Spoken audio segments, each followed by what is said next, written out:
अक्षयं गत संतापम आत्मानं पश्यतो मुनेः क्व विद्या क्व च वा विश्वम क्व देहो अहम ममेति वा। नमस्कार मित्रों, ये जो श्लोक है ये अष्टावक्र गीता के 18वें अध्याय का 74वां श्लोक है, जिसे हम आज गहराई से समझेंगे। तो ये सबसे पहले इसके अर्थ को समझते हैं। तो जो श्लोक है वो कहता है अक्षयम गत संतापम, अर्थात अक्षय और संताप से परे आत्मानम पश्यतो मुनेः, अर्थात स्वयं को देखने वाले मुनि के लिए क्व विद्या क्व च वा विश्वम, अर्थात कहाँ विद्या और कहाँ विश्व, क्व देहो अहम ममेति वा, अर्थात कहाँ देह या मैं ऐसा, इस प्रकार का भाव रहता है। तो यहाँ पर अष्टावक्र जनक महाराज से कहते हैं कि वह व्यक्ति जो कि स्वयं को देखने वाला होता है, जो कि अक्षय को देखने वाला होता है और जो कि संताप से परे होता है, ऐसा जो मुनि होता है उसके लिए विद्या कहीं नहीं है और कहाँ उसके लिए विश्व है और कहाँ उसके लिए देह है और कहाँ उसके लिए ऐसा भाव है कि ये मैं हूँ, कि भाई मैं ये चीज़ हूँ, इस प्रकार का भाव उसमें नहीं रहता। तो कहने का तात्पर्य यहाँ पे ये है कि जो व्यक्ति ये जान लेता है कि मेरा स्वरूप क्या है, मैं आत्मा स्वरूप हूँ और सब कुछ आत्मा में ही है, वह फिर सबसे ऊपर उठ जाता है। जैसे बृहदारण्यक उपनिषद में क्या बोला गया है कि आत्मा ही जो है वह, उसमें ही सभी लोक हैं, उसमें ही सभी देवता हैं, उसमें ही सब कुछ, सभी भूत हैं, वास्तव में सब कुछ उसी में है। तो और हमारा स्वरूप वह आत्मा स्वरूप ही है, अर्थात जो देवी देवता हम बोलते हैं कि हैं, वो देवी देवता भी वास्तव में हमारे भीतर ही हैं। ऐसा नहीं कि कहीं तो जी कहीं किसी स्थान में कहीं अलग जो है हमसे अलग कहीं देवी देवता हैं, ऐसा नहीं है। देवी देवता सब हमारे भीतर ही हैं। अभी बृहदारण्यक उपनिषद में वही सब चल रहा है ना, चक्षु क्या है, आदित्य चक्षु हमारे भीतर ही हैं, प्राण हमारे भीतर ही हैं और वाक हमारे भीतर ही है, सब कुछ हमारे भीतर ही है वास्तव में। ये सब चल रहा है वहाँ पे, सभी देवता हमारे भीतर है वास्तव में। तो कहने का तात्पर्य यही है कि जो आत्मा को देखने वाला है, जो स्वयं को देखने वाला है, आत्मा को देखने वाला जो है, जो कि अक्षय को देखता है, वह संताप से परे है, क्योंकि उसके लिए कोई कहीं कुछ और नहीं है, सब कुछ उसके भीतर ही है। विद्या कहीं बाहर नहीं है, उसके भीतर ही है। विश्व कहीं बाहर नहीं है, उसके भीतर ही है। देह कहीं बाहर नहीं है, उसके भीतर ही है। और उसका, क्योंकि वह जान लेता है कि सब कुछ मैं ही हूँ, सब कुछ मुझसे बाहर कुछ है ही नहीं, वास्तव में संपूर्ण विश्व मेरे भीतर ही है। इसलिए उसके भीतर ऐसा भाव भी नहीं रहता कि मैं ये हूँ और ये मैं नहीं हूँ, इस प्रकार का भाव उसमें नहीं रहता कि भाई मैं पुरुष हूँ और मैं स्त्री नहीं हूँ, या मैं स्त्री हूँ मैं पुरुष नहीं हूँ, इस प्रकार का भाव नहीं रहता। या मैं भारतीय मूल वाला हूँ और मैं अमेरिकी मूल वाला नहीं हूँ, या मैं भारतीय हूँ मैं पाकिस्तानी नहीं हूँ, इस प्रकार का भाव नहीं रहता उसके भीतर। सब कुछ उसके भीतर ही जाता है, सब कुछ उसके भीतर रहता है। वो सब कुछ अपने भीतर समाहित कर लेता है, और जब वो सब कुछ को अपने भीतर समाहित कर लेगा तो सब कुछ को स्वीकार करने वाला भी हो जाता है। फिर वो ऐसा नहीं होता कि अच्छा जी ये जो धार्मिक संप्रदाय वाले व्यक्ति हैं ये तो बेकार हैं और ये धार्मिक संप्रदाय वाले जो व्यक्ति हैं ये बढ़िया हैं, ऐसा नहीं होता। या जी ये इस प्रकार का आचरण करने वाले लोग तो बेकार हैं और इस प्रकार का आचरण करने वाले लोग तो बढ़िया हैं, इस प्रकार का भाव भी नहीं रहता उसके भीतर कि भाई हाँ कोई जो है जो अष्टमी को व्रत करता है वो तो बढ़िया है और कोई जो एकादशी को व्रत करता है वो बेकार है, इस प्रकार का भाव भी नहीं रहता उसमें। जो सबको सम्मिलित कर लेता है अपने भीतर, सबको सम्मिलित कर लेता है। ये बुरा है ये अच्छा है, ऐसा भाव ही नहीं रहता उसमें।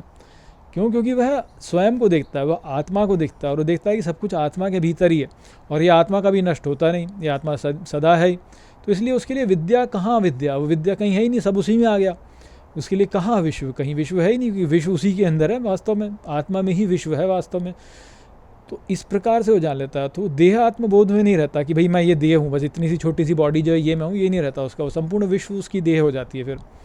और ना उसके अंदर ऐसा भाव रहता है कि मैं ऐसा हूँ या मैं वैसा हूँ, कि जी मैं तो जो है सुबह जल्दी उठने वाला व्यक्ति हूँ, ऐसा नहीं है कि जो सुबह जल्दी उठते हैं वो तो अच्छे व्यक्ति होते हैं और जो सुबह देर से उठते हैं वो बुरे व्यक्ति होते हैं, और मैं सुबह जल्दी उठने वाला व्यक्ति हूँ इसलिए मैं अच्छा हूँ, और जो लोग सुबह देर से उठते हैं वो बुरे हैं। इस प्रकार का भाव नहीं रहता उसमें, वो सबको स्वीकार कर लेता है क्योंकि वो जानता है कि मेरा ही स्वरूप है वास्तव में। तो ये तो हो गया ज्ञान वाला। और भक्ति में क्या होता है? भक्ति में होता है कि सबको ईश्वर स्वरूप ही मान लेता है कि ये सब ईश्वर ही है, कि मान लो कोई देर से उठने वाला उसमें भी ईश्वर है। हाँ, अब उसके आचरण में यदि वो कुछ त्रुटि है, उससे कुछ हानि होती है तो वो हानि होती है, पर वो देह को होती है ना, आत्मा को थोड़ी होती है। आत्मा तो प्रभावित ही नहीं होता उससे। देह का आचरण या जीवन में कोई व्यक्ति अपने देह से कोई आचरण करता है, उससे आत्मस्वरूप का कोई प्रभाव थोड़ी पड़ा उससे। आत्मस्वरूप तो वैसा का वैसा ही रहा। जो ये विकार है, ये विकार आया चला जाएगा। आज जो देरी से उठने वाला व्यक्ति हो सकता है कल को सुबह जल्दी उठ जाए, जो सुबह जल्दी उठने वाला व्यक्ति हो सकता है कल को देरी से उठे, तो वो तो परिवर्तन है, तो चलता रहता है, जगत में परिवर्तन चलता ही रहता है। तो इस प्रकार का भाव हो जाता है, सबको स्वीकार करने वाला भाव हो जाता है। अब देखिए यहाँ मेरे चैनल पे कई बार ऐसा हुआ है कि मैंने जब किसी दूसरे धार्मिक संप्रदाय के बारे में कुछ बोला तो लोग बोलते हैं कि आप इन धार्मिक संप्रदाय के बारे में क्यों बोलते हो आप ऐसे इस धार्मिक संप्रदाय की बातों को क्यों लेके आते हो बीच में, हमको तो बस हमारे में रखो। तो ऐसा भाव जो है वह आत्मबोध वाले व्यक्ति में नहीं होगा कि भाई बस मैं तो जी सनातन धर्म वाली बातें करूँगा, मैं क्रिश्चियनिटी इस्लाम इनकी बातें करूँगा ही नहीं, इनकी बातें तो गलत हैं और बस सनातन धर्म वाली बातें ठीक है, क्योंकि ऐसा है ही नहीं वास्तव में। यदि आप खुले मन से देखेंगे तो आपको सभी संप्रदायों में बातें मिल जाएंगी अच्छी। आपको कुरान में ऐसी बातें मिल जाएंगी क्योंकि बहुत बढ़िया हैं, आपको बाइबल में ऐसी बातें मिल जाएंगी क्योंकि बहुत बढ़िया हैं, और उनको पढ़ करके अपने ग्रंथों की बातें और अच्छे समझ में आती हैं। ठीक इसी प्रकार से जो मुसलमान हैं वो यदि गीता का पाठ करें तो उनको उनकी कुरान कहीं ज़्यादा अच्छे समझ में आएगी, पर यदि वो नहीं करते तो उससे उनका नुकसान है कि भाई नहीं हम तो बस अपने कुरान को ही पढ़ेंगे, हम और कुछ पढ़ेंगे नहीं। या कोई बाइबल पढ़ने वाला व्यक्ति है, यदि वो केवल बाइबल ही पढ़े और बोले कि मैं बस बाइबल ही पढ़ूंगा, मैं और कोई ग्रंथ पढ़ूंगा नहीं, तो वो बाइबल को उतने अच्छे से नहीं समझ पाएगा। यदि वही सनातन धर्म के ग्रंथों को पढ़ ले, वह कुरान को पढ़ ले, उनको सबको पढ़े तो और अच्छे समझेगा बात को।